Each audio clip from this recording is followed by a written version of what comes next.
Subversion is the term, if you look in a dictionary or criminal code to that matter, usually is explained as a part of activity to destroy things like religion, government, system, political, economical system of a country. And usually it's linked to espionage and such romantic things as blowing up bridges, sidetracking trains, cloak and dagger activity in Hollywood style. What I'm going to talk about now has absolutely nothing to do with the cliché of espionage or KGB activity of collecting information. So the greatest mistake or misconception, I think, is that whenever we are talking about KGB, for some strange reason, starting from Hollywood movie makers to professors of political science and quote-unquote experts on Soviet affairs, or Kremlinologists as they call themselves, they think that the most desirable thing for Andropov and the whole KGB is to steal blueprints of some supersonic jet, bring it back to Soviet Union and sell it to the Soviet military-industrial complex. It's only partly true. If we take the whole time, money, and manpower that the Soviet Union and KGB in particular spends outside of USSR border, we will discover, of course there are no official statistics unlike with CIA or FBI, that the espionage as such occupies only 10 to 15% of money, time, and manpower. 15% of the activity of KGB. The rest, 85%, is always subversion. And unlike a dictionary of English, Oxford Dictionary, subversion in Soviet terminology means always a destructive, aggressive activity aimed to destroy the country, nation, or geographical area of your enemy. So there's no romantics in there, absolutely. No blowing up bridges, no microfilms in Coca-Cola cans, nothing of that sort. No James Bond nonsense. It's most of this activity is overt, legitimate, and easily observable if you give yourself time and trouble to observe it. But according to the law and law enforcement systems of the Western civilization, it's not a crime. Exactly because of misconception, manipulation of terms. We think that subverter is a person who is going to blow up our beautiful bridges. No. Subverter is a student who comes for exchange, a diplomat, an actor, an artist, a journalist like myself was 10 years ago. Now, subversion is an activity which is a two-way traffic. You cannot subvert an enemy which doesn't want to be subverted. If you know history of Japan, for example, before 20th century, Japan was a closed society. The moment a foreign boat comes to the shores of Japan, the Imperial Japanese Army politely tells them to get lost. And if American salesman comes to the shore of Japan, let's say 60 or 70 years from now back, and says, oh, I have a very beautiful vacuum cleaner for you, with the good financing, he says, please leave us, we don't need your vacuum cleaner. If they don't leave, they shoot them to preserve their culture, ideology, traditions, values intact. You were not able to subvert Japan. You cannot subvert Soviet Union because the borders are closed. The media is censored by the government. The population is controlled by the KGB and internal police. With all the beautiful glossy pictures of Time magazine and Magazine America, which is published by the American embassy in Moscow, you cannot subvert Soviet citizens because the magazine never reaches Soviet citizens. It's collected from the newsstands and thrown to garbage can. Subversion can be only successful when the initiator, the actor, the agent of subversion has a responsive target. It's a two-way traffic. The United States is a receptive target of subversion. There is no response similar to that one from United States to the Soviet Union. It stops halfway somewhere. It never reaches here. The theory of subversion goes all the way back 2,500 years ago. The first human being who formulated the tactics of subversion was a Chinese philosopher by the name of Sun Tzu.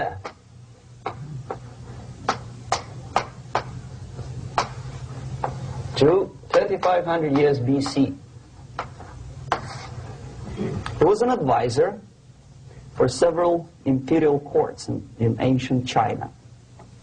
And he said, after long meditation, that to implement state policy in a warlike manner, it's the most counterproductive, barbaric, and inefficient to fight on a battlefield. You know that war is continuation of state policy, right? So if you want successfully to implement your state policy and you start fighting, this is the most idiotic way to do it. The highest art of warfare is not to fight at all, but to subvert anything of value in the country of your enemy, until such time that the perception of reality of your enemy is screwed up to such an extent that he does not perceive you as an enemy, and that your system, your civilization, and your ambitions look to your enemy as an alternative, if not desirable, then at least feasible. Better red than dead. That's the ultimate purpose, the final stage of subversion, after which you can simply take your enemy without a single shot being fired, if the subversion is successful. This is basically what subversion is. As you see, not a single mentioning of blowing up bridges. Of course, Sun Tzu didn't know about blowing up bridges. Maybe there were not that many bridges at that time. But the basics of subversion is being taught to every student of KGB school in USSR and to officers of military academies. I'm not sure if the same author is included in the list of reading for American officers, to say nothing about ordinary students of political science. I had difficulty to find the translation of Sun Tzu in the library of a university in Toronto and later on here in Los Angeles. But it's a book which is not available. It is forced to every student in USSR. Every student who is taught to be dealing further in his future career with foreigners. What subversion is? Basically, it consists of 4 periods, time-wise. If we start from here and go this way, time, right? This is the beginning point. The first stage of subversion is the process which is called, basically, demoralization. It says for itself what it is.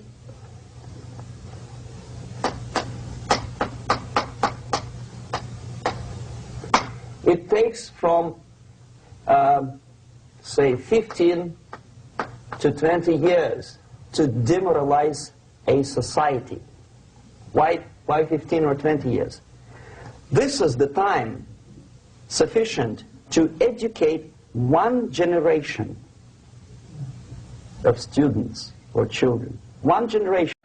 One lifetime span of a person, a human being, which is dedicated to study, to shaping up the outlook, ideology, personality. No more, no less. Usually it takes from 15 to 20 years. What it includes? It includes influencing, or by various methods, infiltration, propaganda methods, direct contacts, doesn't really matter. I will describe them later.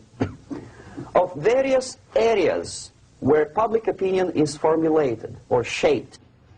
Religion, educational system, social life, administration, law enforcement system, military, of course, and labor and employer relations, economy. Okay? 5 areas. I will not write them down because we will not have enough space. Sometimes when I describe all the methods, students ask me question, are you sure this is the result of the Soviet influence? Not necessarily. You see, the tactic of subversion, about which I'm talking, is similar to the martial art, the Japanese martial art. If some of you are familiar with that tactic, probably you will remember that if an enemy is bigger and heavier than yourself, it would be very painful to resist his direct strike. If a heavier person wants to strike me in the face, it would be very naive and counterproductive to stop his blow.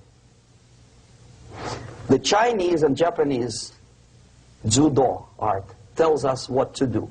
First to avoid the strike, then to grab the fist and continue his movement in the direction where it was before, right? Until the enemy crashes in the wall.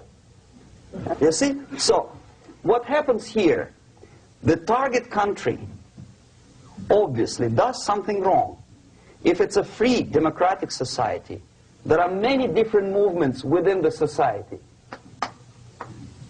There are obviously, in every society, there are people who are against this society. They may be simple criminals, ideologically in disagreement with the state policy, conscientious enemies, simply psychotic personalities who are against anything, right?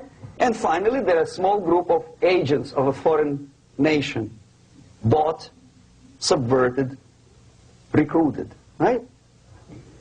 The moment all these movements will be directed in one direction, right? This is the time to catch that movement and to continue it until the movement forces the whole society into collapse, into crisis, right? So that's exactly the martial art tactic. We don't stop an enemy. We let him go. We help him to go in the direction we want them to go. Okay? So, on the stage of demoralization, obviously there are tendencies in each society, in each country, which are going to opposite direction from the basic moral values and principles. To take advantage of these movements, to capitalize on them, is the main purpose of the originator of subversion. So we have religion, we have education, we have social life, we have power structure, we have labor relations, unions, and finally we have law and order. 1, 2, 3, 4, 5, 6. Okay? These are the areas of application of subversion. What it means exactly? In case of religion, destroy it, ridicule it, replace it with various sects, cults, which bring people's attention, faith, whether it is naive, primitive, doesn't really matter. As long as the basically accepted religious dogma is being slowly eroded and taken away from the supreme purpose of religion, to keep people in touch with the supreme being, that serves the purpose. Therefore, replace it, accepted, respected religious organizations with fake organizations. Distract people's attention from the real faith and attract them to various different faiths. Education. Distract them from learning something which is constructive, pragmatic, efficient. Instead of mathematics, physics, foreign languages, chemistry, teach them history of urban warfare, natural food, home economy, your sexuality, anything, as long as it takes you away, okay, Social life. Replace traditionally established institutions and organizations with fake organizations.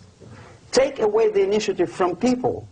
Take away the responsibility from naturally established links between individuals, group of individuals, and society at large, and replace them with artificially, bureaucratically controlled bodies. Instead of social life and friendship between neighbors, establish social workers institutions. People who are on payroll of whom? Society? No. Bureaucracy. The main concern of social workers is not your family, not you, not social relations between groups of people. The main concern is to get the paycheck from the government. What will be the result of their social work doesn't really matter. They can develop all kind of concepts to show to the government and to the people that they're useful. Okay, away from the natural links, power structure. Okay, the natural bodies of administration, which are traditionally either elected by people at large or appointed by elected leaders of society, are being actively substituted by artificial bodies. The bodies of people, groups of people, whom nobody elected. Never. As a matter of fact, most of the people don't like them at all, and yet they exist. One of such group is media. Who elected them? How come they have so much power?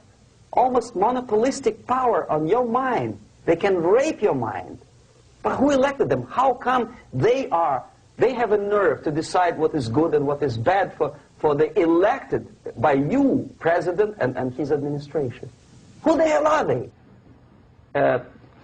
Spiro Agnew, who was hated by the liberal left, called them a bunch of enfeebled snobs.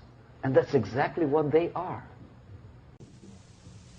They think they know. They don't. The level of mediocrity. In a big establishment like New York Times, Los Angeles Times, major television network, you don't have to be excellent journalist. You have to be exactly a mediocre journalist. That's easier to survive. There's no competition anymore. You have your good, nice income, $100,000 a year. That's it. Whether you're better or worse doesn't really matter anymore. As soon as you're smiling to the camera and do your job. That's it. No more competition. Power structure slowly is eroded by the bodies and groups of people who do not have neither qualification nor the will of people to keep them in power, and yet they do have power. Okay. Together with that, there is another process. Law enforcement, law and order organization and structure is being eroded. For the last 20, 25 years, if you see old movies and new movies, you can see that in new movies, a policeman, an officer of the United States Army looks dumb, angry, psychotic, paranoid. A criminal looks nice, kind of, well, he smokes hash and shoots the whatever drug, but basically he's a nice human being. He's creative. And he's unproductive only because society oppresses him. Whereby a general of Pentagon is always, by definition, a war maniac. A policeman is a pig, rude policeman. He abuses his power. You know? A generalization like that. The hatred, the mistrust to the people who are supposed to protect you and enforce law and order. Moral relativity. The Angelo Buono process lasted 2 years in Los Angeles. Relativity. The Angelo Buono process lasted 2 years in Los Angeles. And yet there are still some lawyers who say, look, he's a nice character, as a matter of fact.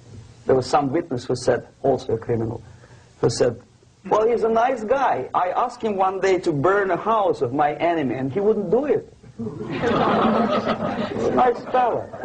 Erosion. A slow substitution of basic moral principles, whereby a criminal is not a criminal, actually. He's a defendant. Even if his guilt is proven, There is still a doubt to kill or not to kill, to be or not to be. Thou shalt not kill, yes. But this line may not necessarily be applicable to a murderer. Thou shalt not murder. That should be the presumption, not that thou shalt not kill. Okay, labor relations.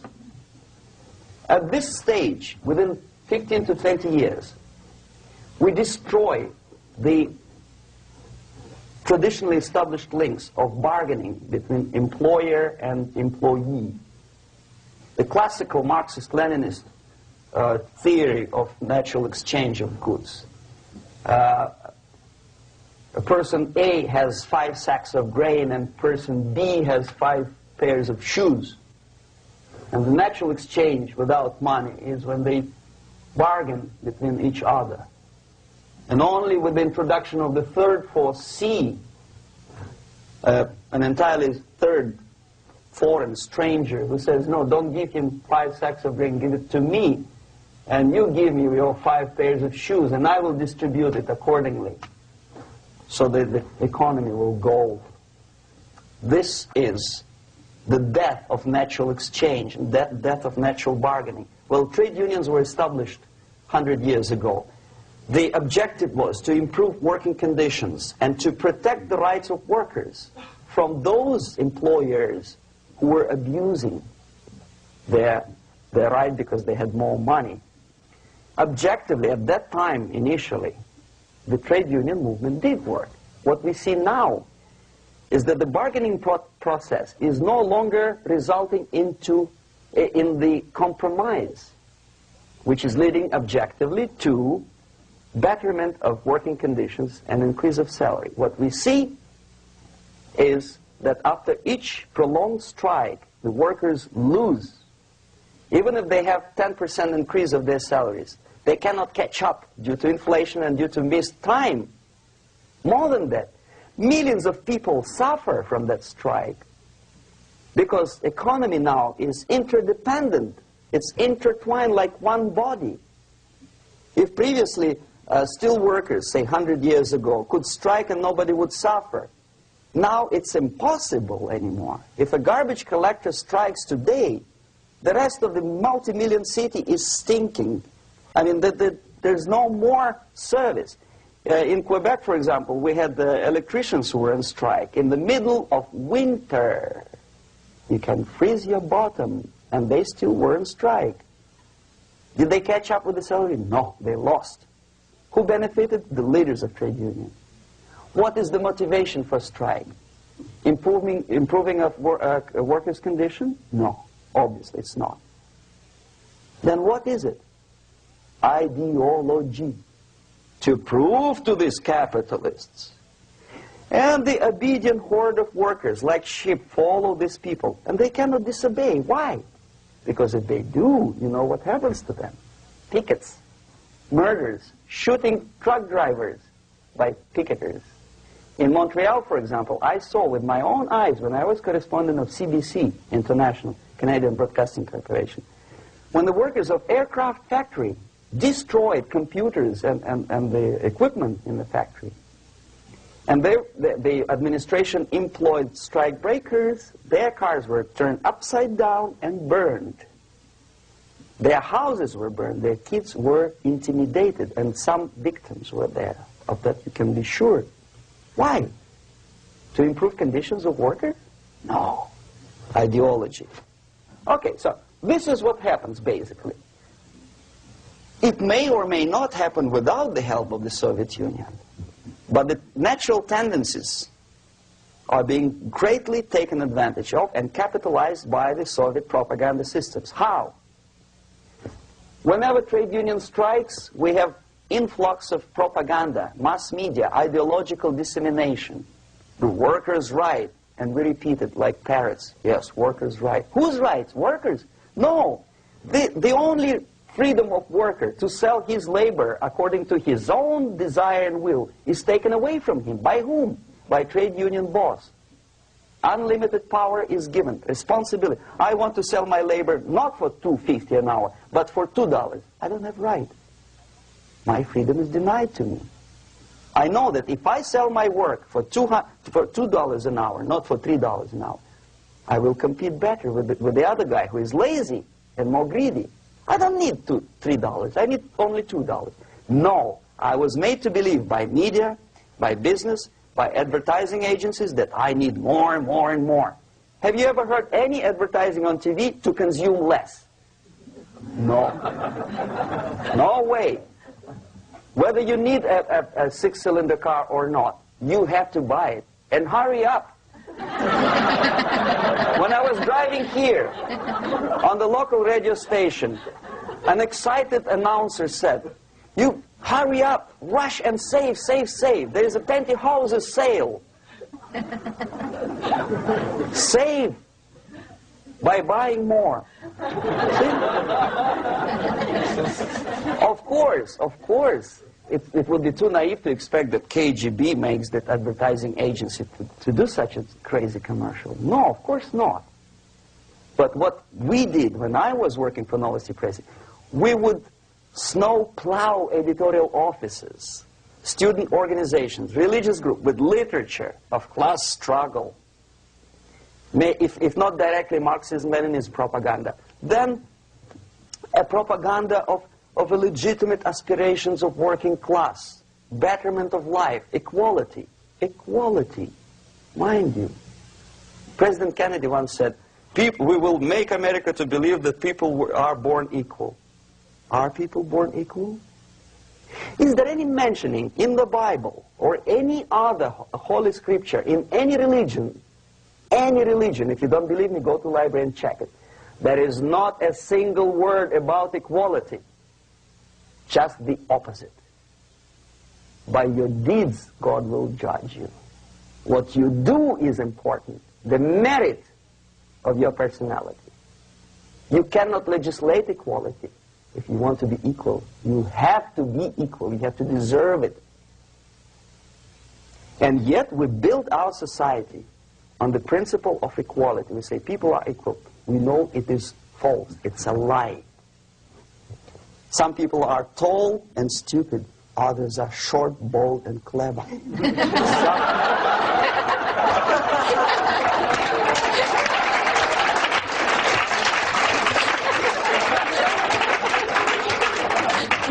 If we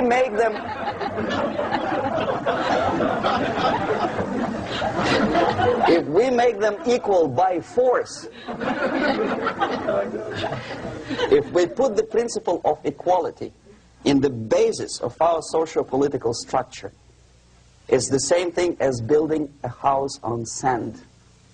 Sooner or later it will collapse, and that's exactly what happens. And we, as Soviet propaganda makers, are trying to push you in the direction which you go yourself. Equality, yes, equality. People are equal. Land of equal opportunities. Is it true or not? Think about it. Equal opportunities. Should there be equal opportunities? For me and for a lazy bastard who comes here from some other country and immediately registers as a welfare recipient, benefits. I never received a single dollar. No, sorry, I did receive once. But I never applied for welfare. For the 13 years, I took any job. Security guard, journalist, taxi driver, anything.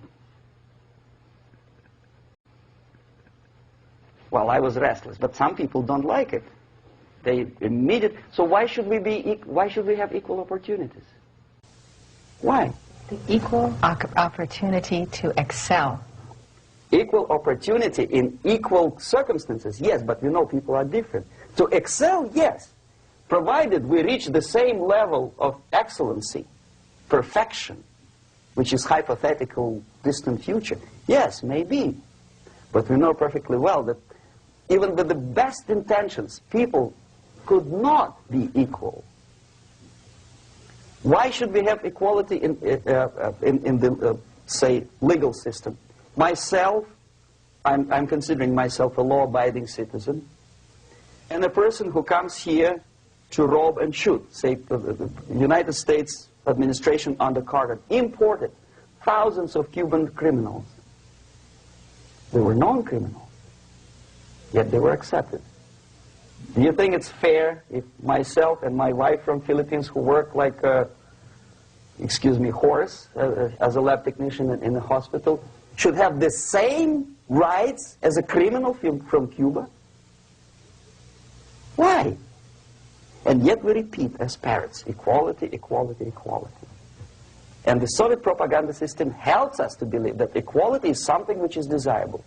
Democracy, as it was established by fathers of this country, of this system in the last century, is not equality.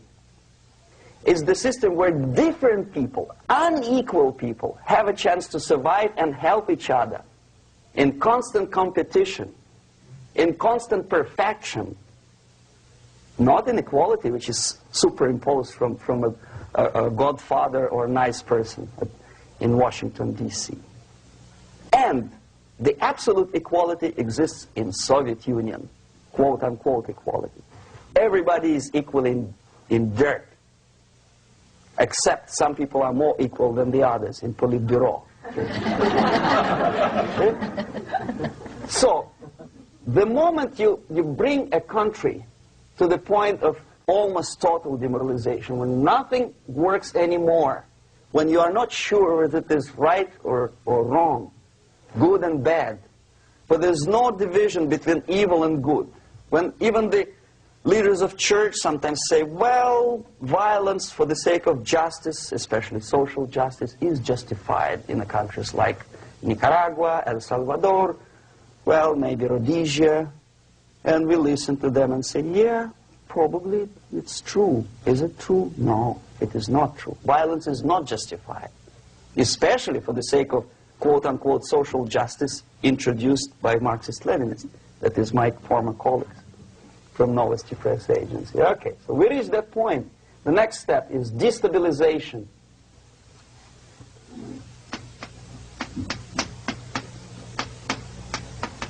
Again, this word says for itself what it is. To destabilize all the relations, all the accepted institutions and organizations in a country of your enemy. How you do it? You don't have to send a battalion of KGB agents to blow up bridges. No. You let them do it themselves. The area of application is, again, it's narrower now. Not like the previous case. The overt legitimate actions of the KGB in this case would be hardly noticeable. There is no crime if a professor who recently went to USSR introduces a course of Marxism-Leninism in a Californian college, for example. Nobody is going to come to his doorstep and say, okay, mister, come, you are under arrest. No, it's not a crime. It's not even considered a moral crime against your country. So the area of application here is narrowing down to economy, again labor relations, right? To law and order, plus military. And economy, law and order. Yes, and again the media, but wider scope, little bit different. I'll explain later. Okay, basically 3 areas. Economy. The radicalization of bargaining process. If on that stage we still could achieve, theoretically, some positive compromise between the negotiating sides with say, the arbitrary, introduction of arbitrary judges, a third side, objectively judging the demands of both sides. Here it's radicalization. On the stage of destabilization, we cannot come to compromise even within a family. The husband and wife couldn't figure out which is better. Husband wants his kids to eat at the table, and wife wants a child to roam around the room and drop food all over the floor. They cannot come to compromise unless they start a fight. It's impossible to reach a compromise, constructive compromise, between neighbors.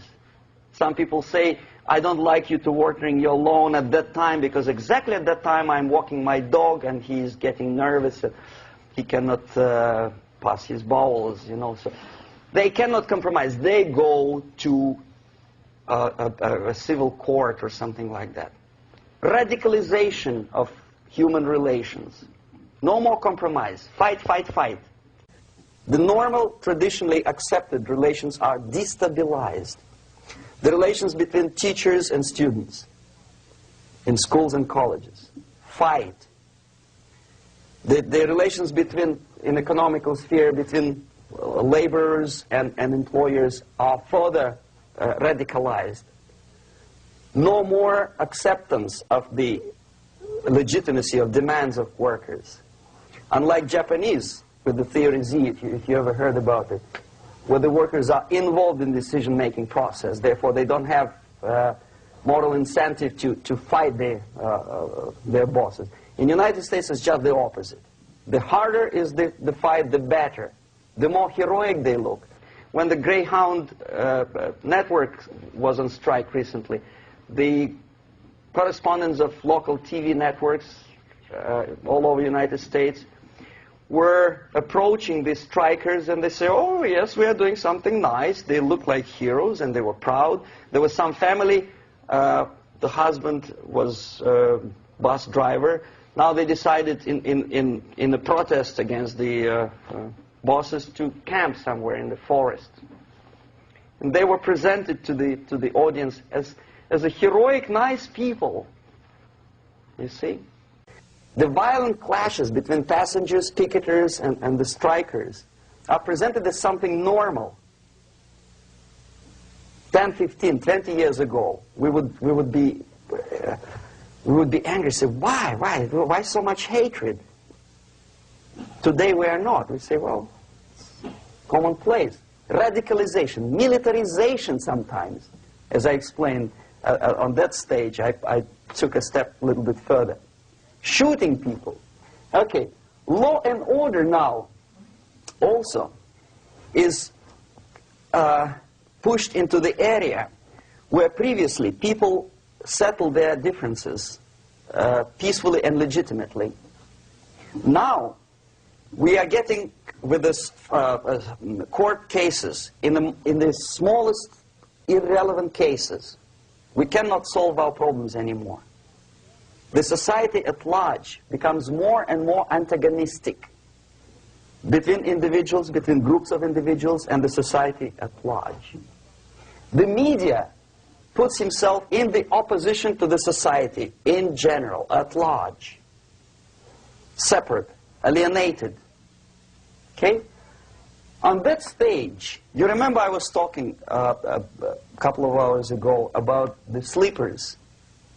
That's when the students from, say, United States, if they are trained in Lumumba University, or developing nations, that's the students I was dealing with, are being sent back from the Soviet Union here. Or if they were already in the United States, in the country, which is the object of subversion, they spring to action. The sleepers go up. They slept for 15 to 20 years. Now they become leaders of groups, preachers, I don't know, public figures. Prominently they act. They actively include themselves in a political process. All of a sudden we see a homosexual. 15 years ago he did his dirty job and nobody cared. Now he makes it a political issue. A political issue. He demands recognition, respect, human rights, and he rallies a large group of people. And there are violent clashes between him and police, his group and ordinary people, no matter what. It's black against white, yellows against green, doesn't matter where the division line goes. As long as this group come into antagonistic clash, sometimes militantly, sometimes with firearms, that is destabilization process. The sleepers, many of whom are simply KGB agents, become leaders of the process of destabilization. Doesn't mean that Comrade Andropov sends Comrade Ivanov to the United States. The person who takes care is already here. He's a respected citizen of the United States. Sometimes he gets money from various foundations for his legitimate struggle for, I don't know, human rights, women's rights, kid lib, prison lib, whatever. There are sympathetic Americans who donate their money to him. This stabilization process usually leads directly to the process of crisis. In case of developing nations, that's the area where I was active. The process starts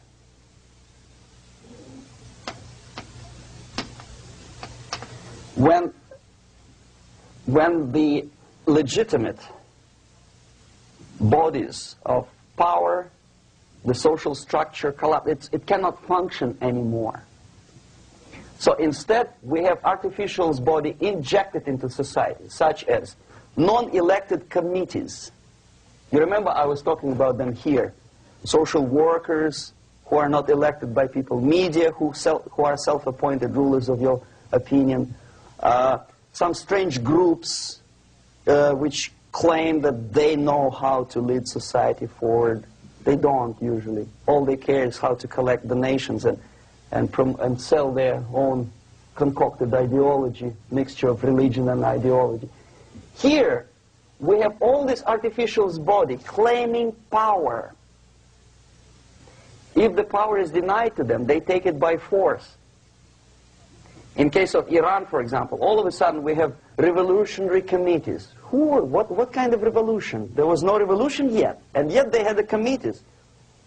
They were taking power of judgment. They had the power of execution, they had the power of legislation, and that they had the power of judicial.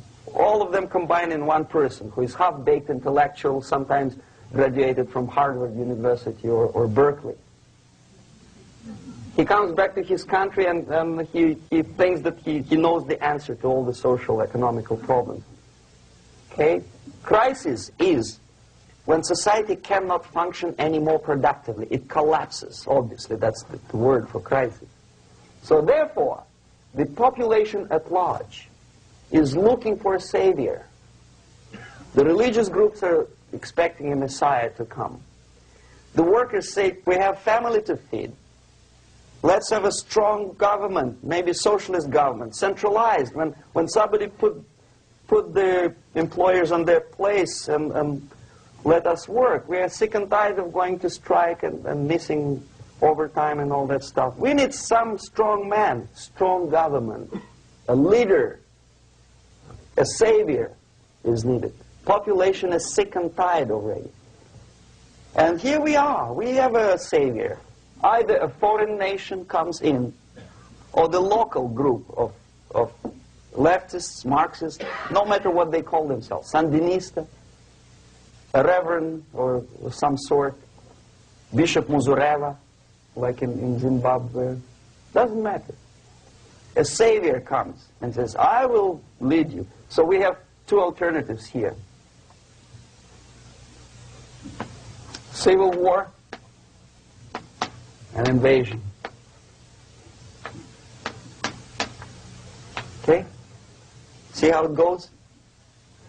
Civil war, we know what it is. Lebanon is the best example.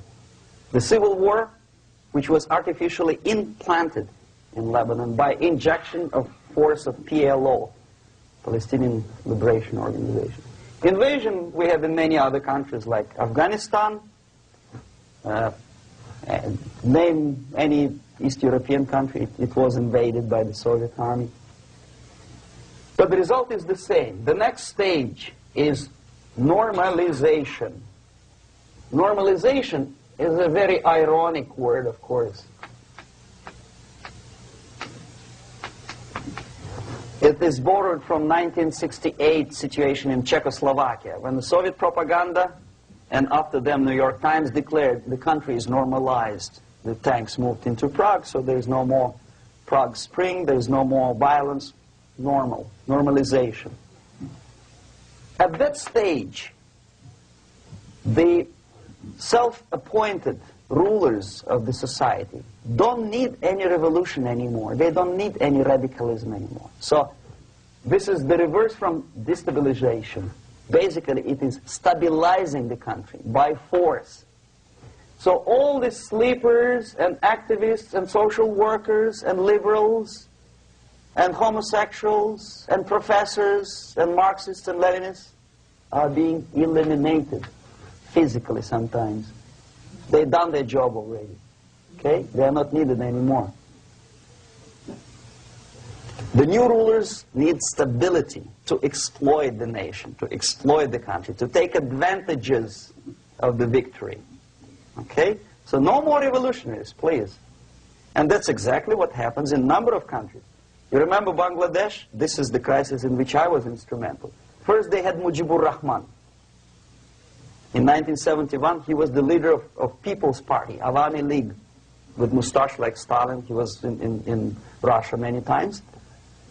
In 5 years, he was shot by his former colleagues, Marxists. He fulfilled his function. In Afghanistan, it happened 3 times. First there was Taraki, then there was Amin, now there's Babrak Karmal. They killed each other successively, one after another. The moment he fulfills his duty, the first one demoralized country, the second destabilized, the third one brought it to crisis. Goodbye, comrades. Babrak Karmal comes from Moscow and put into the seat of power. Same thing happened in Grenada recently. Maurice Bishop, Marxist, was killed by Austin, what's his name, General something, who was also a Marxist. Right? So no more revolutions, please. Normalization now. From now on, no more strikes, no more homosexuals, no more women lead, no more kid lead, no more lead, period. Good, solid, democratic, proletarian freedom. That's it.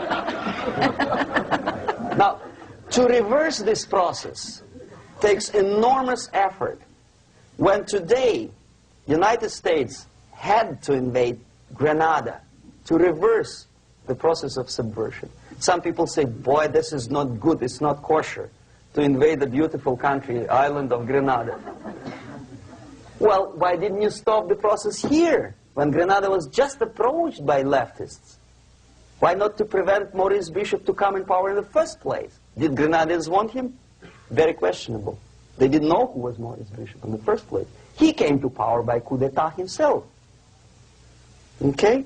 No, we let the situation develop further and further and further until the crisis and normalization very soon.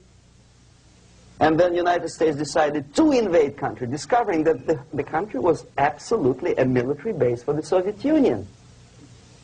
Of course it's a drastic measure. Of course it's a pity that Marine Corps had to lose, what, 17 lives. Very bad.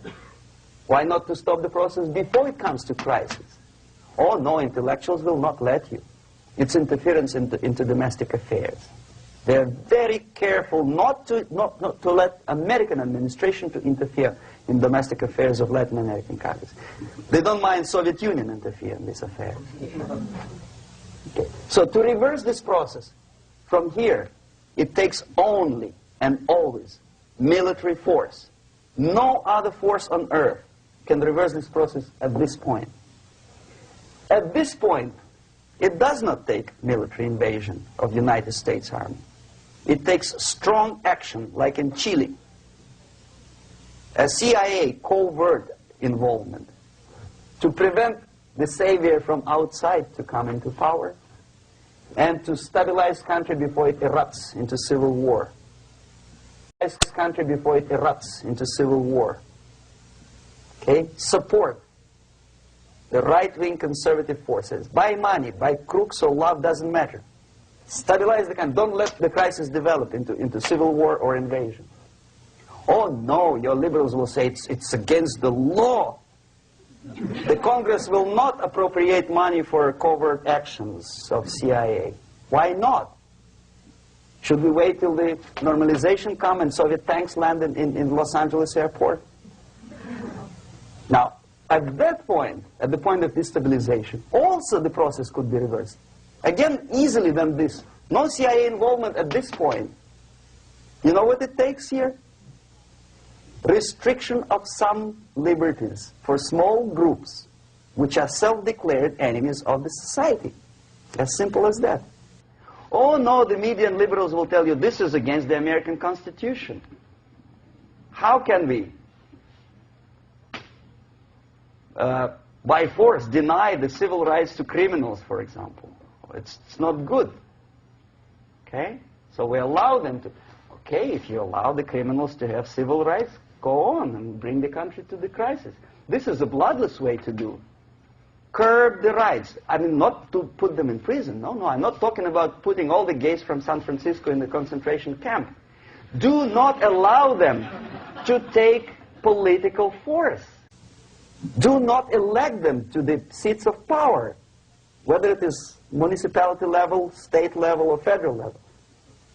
It has to be beaten in the heads of American voters that a person like that in the seats of power is an enemy. Do not be afraid of this word. It is an enemy. If he is not an enemy here, he will be here. Later on, he will be shot, of course. But at this point, he is an enemy. Okay?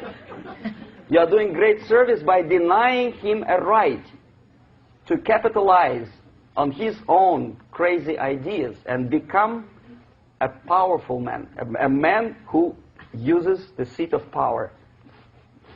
Restriction of certain freedoms and permissiveness at that point would prevent sliding into crisis and probably will return the process of destabilization. To curb unlimited power, monopolistic power of trade unions, here, at that point, would save economy from collapsing. To introduce a law to stop private companies of raping public opinion's mind in the direction of consumerism. No company must have a right to force you into buying more unless you want it. There must be a law. You want to advertise your car? Okay. But not a single mentioning of buying it now and saving money. It must be against the law to force people to consume more. Self-restraint. Previously, before this process started, the self-restraint was a business of church, religion. Because our preachers, the fathers of church, would tell us, material values are good, but it's not the prime function of human being. Because you have to live with something. Obviously, the design for our life is not to consume more deodorants. There must be something greater. If such a complicated instrument as human body was created, obviously there must be some higher purpose for that. And it's very easy to avoid destabilization by denying the greedy companies one little freedom, one little liberty, forcing you into turning yourself into processors of unwanted products and goods. They turn you into machines, like the worm who there's inlet and outlet. So, and how long an average appliance lasts these days? Less than a year. Why? Where's workmanship? Well, we want you to buy more. Okay.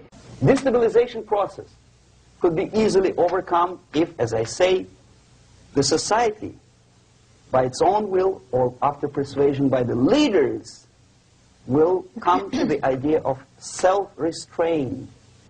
It's so hard, we want to consume more, but you have to.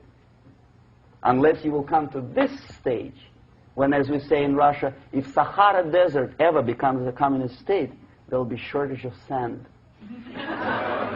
So you have to curb your...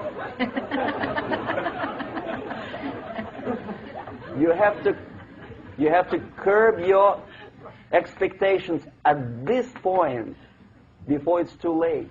But no, we don't want to do it. Demoralization process. Again, it's the easiest thing to reverse. First of all, by restricting import of propaganda. The easiest thing to do. Unlimited, unrestrained import of Soviet literature, Soviet journalists, giving Soviet propaganda and ideological agitators equal time on American TV network. It has to be stopped. And it's easier. They won't be offended, mind you. As a matter of fact, they will respect America more. But when my former colleague Vladimir Posner appears on Nightline and Ted Koppel asks him, well, Vladimir, what do you think about this and that? What can he think? He is an instrument of propaganda. He thinks what Comrade Andropov tells him to think. He is just a nice, articulate mouthpiece of the Soviet subversion system. And Ted Koppel makes you believe that my friend Vladimir Posner thinks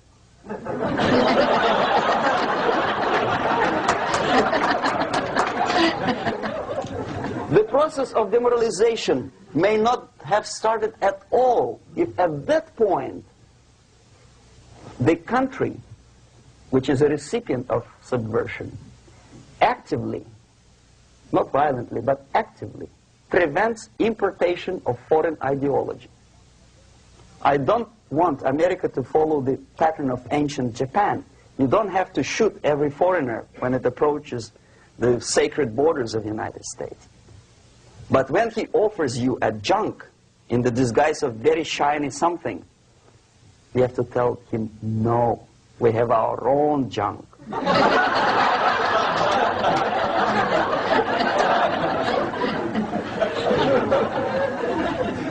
If at that point the society is strong, brave, and conscientious enough to stop importation of ideas which are foreign,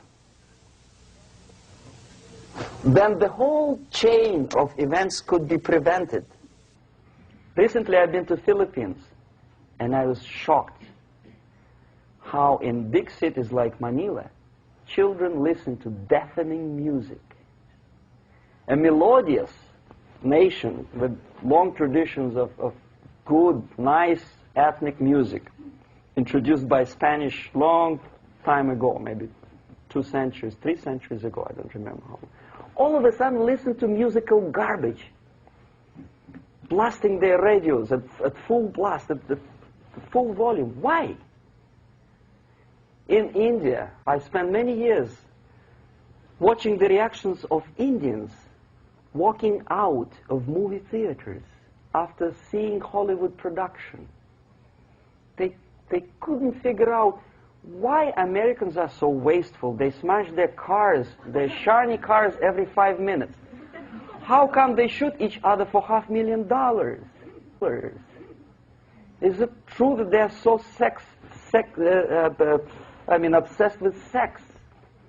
Can you imagine showing a movie where each 5 minutes there's a copulation on the screen to a country like India with long tradition of respect to these private matters, or to Pakistan?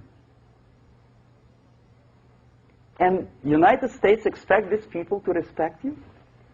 No way. Oh yes, they will see the movie, they'll pay 5 rupees to see that garbage, but they walk out and will tell their kids, don't respect Americans, don't be like Americans. See? So, the process of demoralization could be stopped right here, both as an expert and as an import. And that takes one step, one very important thing to do. You don't have to expel all the KGB agents from Washington, D.C. The most difficult and at the same time the simplest answer to the subversion is to start it here and even before,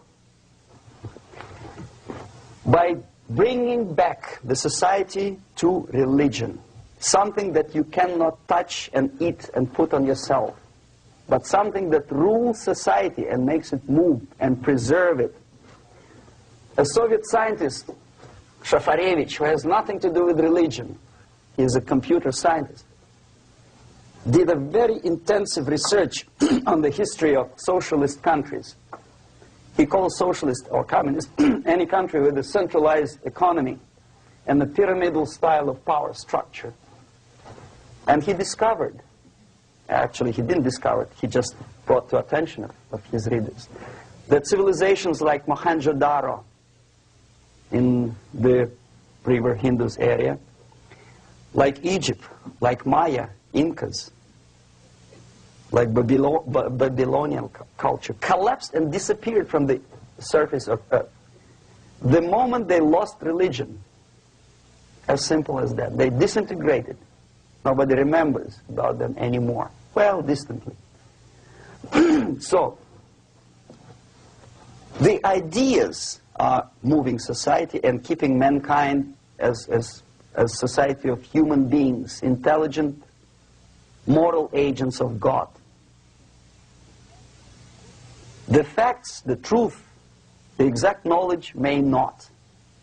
All the sophisticated technology and computers will not prevent society from disintegrating and eventually dying out. Have you ever met a person who would sacrifice his life, freedom, for the truth like that? This is truth. I never met a person who said, this is truth and I'm ready to shoot me. To defend the truth. Right? But millions sacrifice their life, freedom, comfort, everything for things like God. Like Jesus Christ. It's an honor. Some martyrs in the Soviet concentration camp died.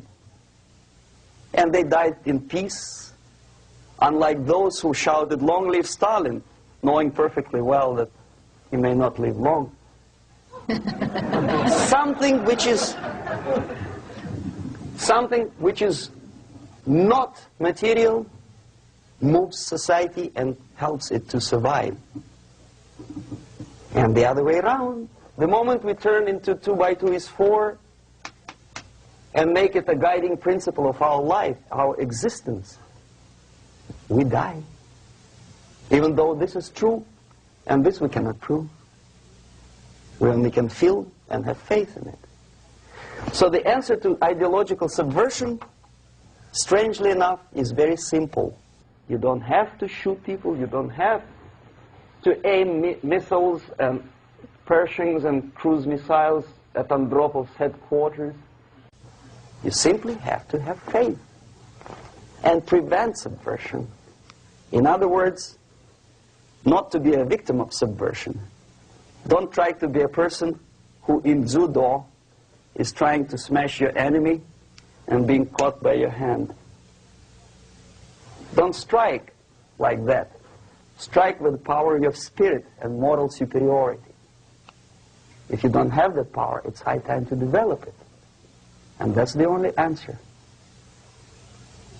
That's it. Thank you.